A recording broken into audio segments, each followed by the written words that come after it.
മലനിരകളുടെയും നാട്ടിൻപുറത്തിന്റെയും സൗന്ദര്യം ആസ്വദിക്കാൻ വിനോദസഞ്ചാരികളെ സ്വാഗതം ചെയ്യുകയാണ് തരൂർ കാരമല പ്രകൃതി സൗഹൃദ ടൂറിസം കേന്ദ്രം.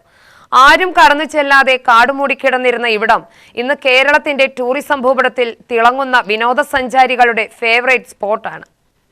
തദ്ദേശ സ്ഥാപനങ്ങളുടെ പരിധിയിൽ വിനോദസഞ്ചാരത്തിന് അനുയോജ്യമായ സ്ഥലങ്ങൾ കണ്ടെത്തി വികസിപ്പിച്ചെടുക്കുക എന്ന ഡെസ്റ്റിനേഷൻ ചലഞ്ചിന്റെ ഭാഗമായി ജില്ലയിൽ ആദ്യമായി നിർമ്മിച്ച പ്രകൃതി സൗഹൃദ ടൂറിസം കേന്ദ്രമാണ് കാരമല.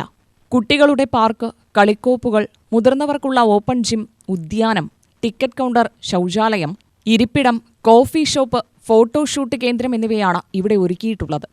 രണ്ടാം ഘട്ടത്തിൽ സൈക്ലിംഗ്, ട്രക്കിംഗ് സംവിധാനം എന്നിവ സജ്ജമാക്കും. 5 കോടി രൂപ ചെലവഴിച്ചാണ് ഒരുക്കം പൂർത്തിയാക്കുന്നത്. ആദ്യഘട്ടത്തിൽ 93.5 ലക്ഷം രൂപയുടെ നിർമ്മാണമാണ് പൂർത്തിയാക്കിയത്.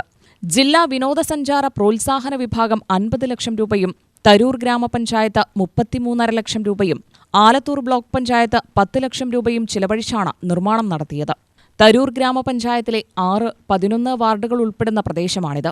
ഉയരമുള്ള കുന്നിൻമുകളിൽ നിന്നുള്ള താഴ്വാര കാഴ്ചകൾ മനോഹരമാണ്. പാറപ്പുറത്ത് വൈകുന്നേരങ്ങളിൽ കാറ്റേറ്റിരിക്കാനും കാഴ്ചകൾ കാണാനും കുടുംബസമേതം ആളുകളെത്താറുണ്ട്. ആലത്തൂർ, നെന്മാറ, മണ്ണുത്തി, തിരുവില്വാമല പ്രദേശങ്ങൾ ഇവിടെ നിന്ന് കാണാം. കാരമലയിൽ നിന്ന് മലഞ്ചെരുവിലെ പാതയിലൂടെ മാട്ടുമലയിലേക്കുള്ള യാത്രയും ആസ്വദിക്കാം. ആലത്തൂർ തരൂർ പാതയിൽ അത്തിപ്പൊറ്റ പാലം കഴിഞ്ഞ് തോണിപ്പാടം പാതയിലൂടെ കാരമലയിലെത്താം. UTV news, Palakkad.